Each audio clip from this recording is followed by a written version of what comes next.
something a little simple. I've been working with her for a little bit, so I'll show you her skills and what she knows. She's a little pit bull. A little background about Maple. We bought her from some horrible lady that said she was a rescue shelter, but turned out she was just breeding a bunch of parvo-ridden pits.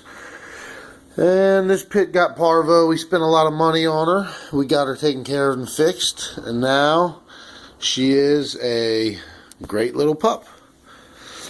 Here I got some little treats here. I'm going to show you guys a few tricks that we can do.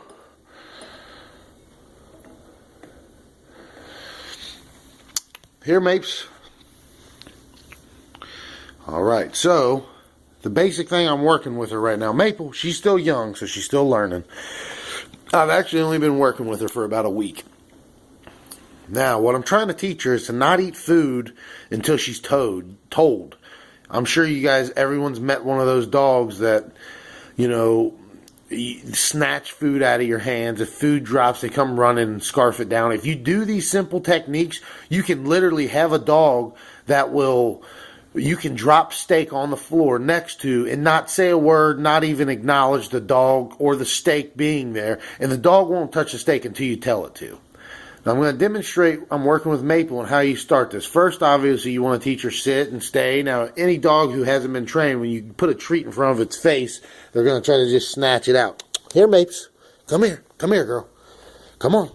Come here. See, she don't want to come over because she knows the routine. She don't snatch stuff anymore. Now, watch her. Good girl. Get it, girl. Good doggy. Yeah. Now, you see how I'm putting the treat next to her face, and she doesn't even go for it until I tell her, shh, no. Get it, girl. Good dog. Yeah. Good girl, Maple. So after she starts to do what you want, you know, feed her the treat, and while she's eating the treat, you know, give her a little praise. Dogs like that. Come here, Mape. She can do a few other things. Come here, girl. Come here. Sit. Sit. Stay. No. Get it, girl. Good girl. Yeah, good dog. Lay. Lay down. Lay. Let her finish that first. Lay.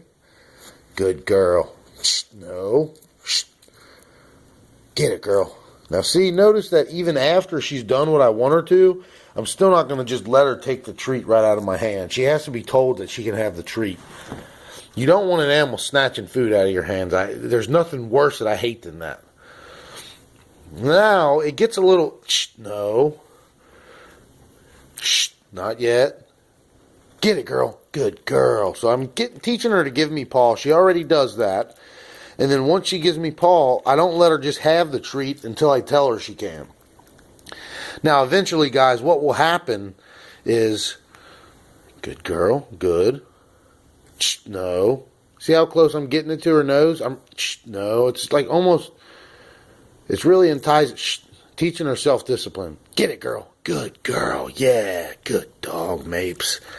So the key is eventually I'll be able to sit these treats on her nose. I'll be able to sit the treat on her nose, and she won't touch it until I tell her. And then the next step after that is I start laying the treat on the ground, and I start to move my hand. Now, I don't have any treats right now. I'm not taking it that far because she's not in that stage yet. But I would literally take the treat, lay it down here, and see, now she's kind of going for it. She's still learning. I would let it go, and I would leave the treat there. The dog would acknowledge the treat on the ground. It would then, in the past, it's going to, you know, at first it's going to try to go for it, and you're going to tell, when you move your hand, it's going to think it's like free range to eat it. You're going to have to teach the dog no, so when it tries to go for it, you don't allow it to go for the treat. Then, after a little bit, it starts to learn that it can't have the treat until you tell it to take the treat. Eventually, you'll be able to have steak that you can drop right on the floor, and pretty much you can just, you know,